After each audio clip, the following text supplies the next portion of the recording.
Hello everyone, कैसे हैं आप लोग। आई एम श्योर कि आप लोग जो है बहुत ही अमेजिंग होंगे।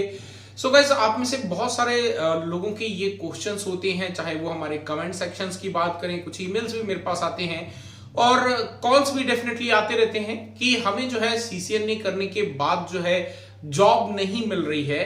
सो यहाँ पर क्या रीजंस हैं कि आपको जॉब नहीं मिल रही है, वो मैं आप लोगों को बताने वाला हूं। यहाँ पे 3 ऐसे बड़े रीजन जिसके चलते आपको सीसीएनए कंप्लीट करने के बाद जो है जॉब नहीं मिल पा रही है।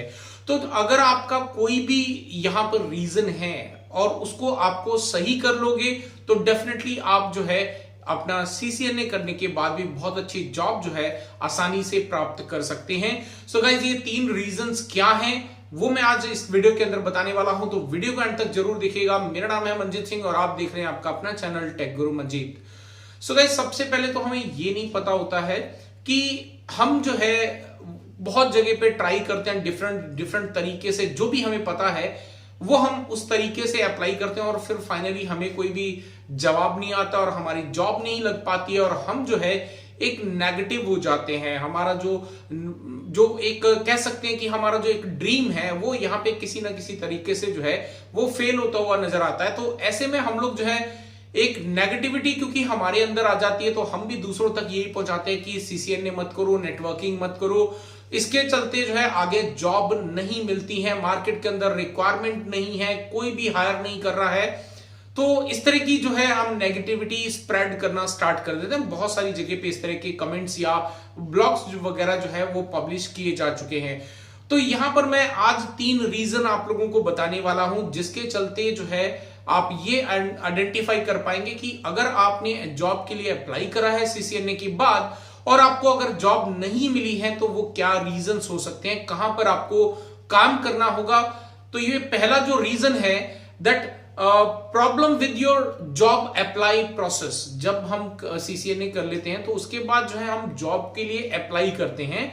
तो जॉब के लिए अप्लाई करते वक्त जो है हम लोग सिर्फ बहुत सारी वेबसाइट्स हैं और जॉब पोर्टल्स हैं उनके ऊपर जाते हैं और वहां पे जैसे लोग दूसरे अप्लाई कर रहे हैं हमें वहां से जॉब सर्च करी और जॉब सर्च करने के बाद हम डायरेक्टली वहां पे apply apply apply apply apply apply करते चलते हैं। बस इतना ही हम करते हैं। हम ये ध्यान नहीं रखते कि वहां पर जो हमने प्रोफाइल बनाई है वो कितनी सही है।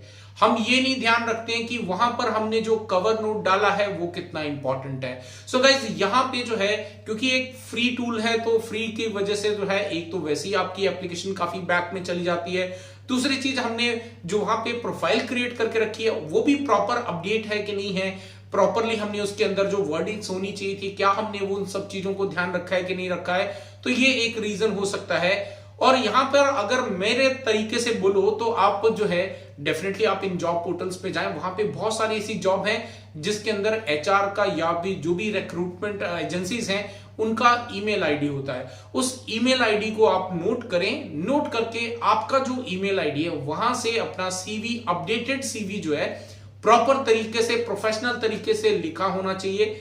और जो है उसके बाद आप जो ईमेल कर रहे हैं उसका सब्जेक्ट क्या होना चाहिए, फिर जो आप उसके अंदर मैसेज डाल रहे हैं वो एक प्रॉपर तरीके से अपने आप को एक शॉर्ट डिस्क्रिप्शन के अंदर जो है अपने आप को एक्सप्लेन करो कि क्यों जो है वो जॉब आपको मिलनी चाहिए। सो बेसिकली ऐसा करके अगर आप एक प्रोफेशनल तरीके में अपने आप को थोड़ा सा डिफरेंट दिखाने की कोशिश करो, क्योंकि अगर भेड़ चाल चलेंगे तो भेड़ चाल में तो डेफिनेटली हमें जो है हमारा नंबर कब आएगा ये हमें नहीं पता। लेकिन अगर आप थोड़ा सा क्राउड से डिफरेंट होकर चलेंगे तो डेफिनेटली आपको जो है रिप्लाई भी आएगा और जो है आपको जॉब भी डेफिनेटली मिलेगी। तो ये पहला रीजन है। दूसरे रीजन की बात करें तो एक्चुअली जो हम कर रहे हैं वो हमारा जो फोकस है वो सिर्फ टेक्निकल स्किल्स पे है। अब हम नेटवर्क इंजीनियर बनना चाहते हैं तो डेफिनेटली हमें टेक्निकल तो आना ही चाहिए और टेक्निकल हमने सीख भी लिया तो हम लग जाते हैं दिन रात कि ये मुझे सीखना है, इस पे प्रैक्टिस करनी है। दे practice practice practice practice practice करते करते हम लोग टेक्निकल के अंदर तो डेफिनेटली बहुत ज्यादा स्ट्रांग हो जाते हैं। लेकिन क्या सिर्फ टेक्निकल के बेस के ऊपर आपको जॉब मिलेगी क्या, ये भी एक बहुत बड़ा सवाल है। सो गाइस, हमें जो है सिर्फ टेक्निकल के बेस के ऊपर जॉब नहीं मिलेगी। हमें जो जॉब मिलेगी आपकी बॉडी लैंग्वेज कैसी है। अगर आप एक कॉर्पोरेट्स के अंदर जाते हैं तो आपकी बॉडी लैंग्वेज को भी देखा जाता है। राइट? किस तरह से आप अपने आप को रिप्रेजेंट कर रहे हैं, यानी कि आपका जो ड्रेसिंग सेंस है वो भी देखा जाता है, आप किस तरह से बोल रहे हैं वो देखा जाता है, राइट? अब कई लोगों का यहाँ पे don't take it otherwise guys, just to आपको कैसे इंप्रूव करना है अपने आप को, वो मैं एक एग्जांपल दे रहा हूं यहाँ पे। Don't take it otherwise, don't take it as a negative. So यहां पर जो है कुछ लोग, हर किसी की अपनी एक रीजनल लैंग्वेज होती है। सो जनरली हम लोग घर के अंदर जो है उसी रीजनल लैंग्वेज में बात करते हैं। तो अगर उस रीजनल लैंग्वेज में बात करते हैं, हमारा जो लहजा है बोलने का, वो थोड़ा सा हमारी लैंग्वेज को, लोकल लैंग्वेज को रिप्रेजेंट करता है। लेकिन जब हम कॉर्पोरेट्स की बात करें, जहां पे जॉब हम करने जा रहे हैं, तो दे आर नॉट उनका जो एक क्राइटेरिया है सेलेक्ट करने का कैंडिडेट, तो वो हर जॉब की एक डिस्क्रिप्शन होता है कि आप किसको रिप्रेजेंट करेंगे।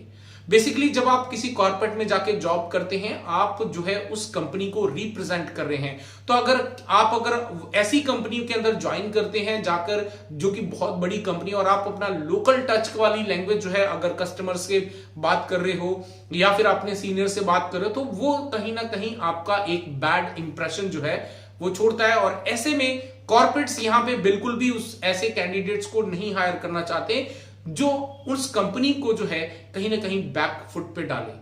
सो आपको जो है यहाँ पे अपनी जो कम्युनिकेशन स्किल है उसको भी इंप्रूव करना, ये रिक्वायर्ड है कि आप अपनी जो हिंदी बोल रहे हैं तो आप हिंदी प्रॉपर तरीके से बोलें, अगर आप इंग्लिश बोल रहे हैं तो आप इंग्लिश प्रॉपर तरीके से बोलें। सो मेरा रिकमेंडेशन जो है वो बिल्कुल यही है कि अगर आप किसी पे कहीं पे जा रहे हो तो आपको जो है प्रॉपर कम्युनिकेशन के साथ, जिसमें आप कंफर्टेबल हो, चाहे वो हिंदी हो चाहे वो इंग्लिश हो, जिसमें आप कंफर्टेबल हो वो लैंग्वेज का आप इस्तेमाल करें। इंप्रेशन डालने के लिए टूटी फूटी इंग्लिश बोलने की कोशिश बिल्कुल ना करें, क्योंकि ये जो है आपको कहीं ना कहीं एक बैड इंप्रेशन देता है। सो अपने आप को प्रेजेंट करना आना चाहिए, जो बहुत बड़ा रीजन है। तो हमें जो है सिर्फ टेक्निकल के ऊपर नहीं, यहां पर ये जो मैंने रीजंस बताए इनके ऊपर भी आपको काम करना होगा, और उसके बाद अगर आप अप्लाई करेंगे तो डेफिनेटली आपको जॉब मिलेगी। तीसरा रीजन है कि you are not aware of interview process. जो आपका जो इंटरव्यू प्रोसेस है उसके बारे में आपको नहीं पता है। तो इंटरव्यू प्रोसेस में जैसे एज आई सेड कि आपका जो है बॉडी लैंग्वेज भी देखा जाता है इंटरव्यू के दौरान, आपका कम्युनिकेशन स्किल भी देखा जाता है, आपका जो टेक्निकल, आपने जो जिस पोस्ट के लिए गए हो, राइट? तो पहली बात तो ये हमें पता होना चाहिए कि टेक्निकल जिस पोस्ट के लिए जा रहे हैं क्या उसका हमें नॉलेज है कि नहीं है। अगर हमें उसका नॉलेज प्रॉपर नहीं है और हम सीधा ऐसी पोस्ट के लिए चले जाते हैं और ये सोचते हैं कि नहीं यार ठीक है कोई बात नहीं आगे चल के सीख लेंगे, और कहीं आपसे वो टेक्निकल जो जिस पोस्ट के लिए गए हो और उसमें से कुछ सवाल पूछ लिए तो आप आंसर नहीं कर पाओगे। तो सारी चीजों के बारे में आपके पास एक नॉलेज होना चाहिए। अगर किसी सवाल का जवाब आपको नहीं आता है तो रिकमेंड यही है कि आप उस सवाल को सीधा मना कर दें कि I am sorry, polite way में आई एम सॉरी कि हमें जो है इस क्वेश्चन का आंसर नहीं आता है, या फिर मैं अभी इस विषय में अवेयर नहीं हूं, या फिर मैंने इसको अभी तक जो है मैं फोकस नहीं कर पाया हूं। इस तरह का कोई रीजन देके पोलाइट वे में आप उसको मना कर सकते हैं। कभी भी अगर कोई क्वेश्चन नहीं आता है उसको बिल्कुल भी ट्राई मत करें कि मैं थोड़ा सा मैनिपुलेट करके दे दूं, क्योंकि जो सामने इंटरव्यूअर है वो उन्होंने, आप तो सिर्फ एक कैंडिडेट हो, उन्होंने पता नहीं हजारों कैंडिडेट्स को इंटरव्यू किया होगा, तो उनको आपके क्वेश्चन का जो आंसर दे रहे हो उसके आंसर से ही समझ में आ जाएगा कि आपको उसका नॉलेज है या नहीं है।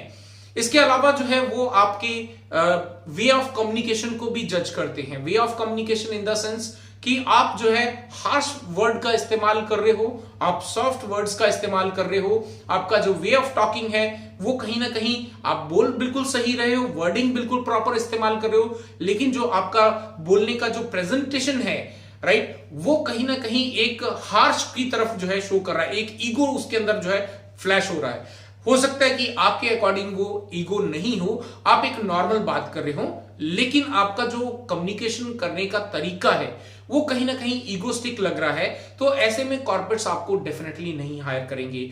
तो गाइज ये 3 बड़े रीजंस हैं जिनके चलते जो है आपको खुद अब जज करना है कि आप कहां पर क्या क्या गलती कर रहे हो।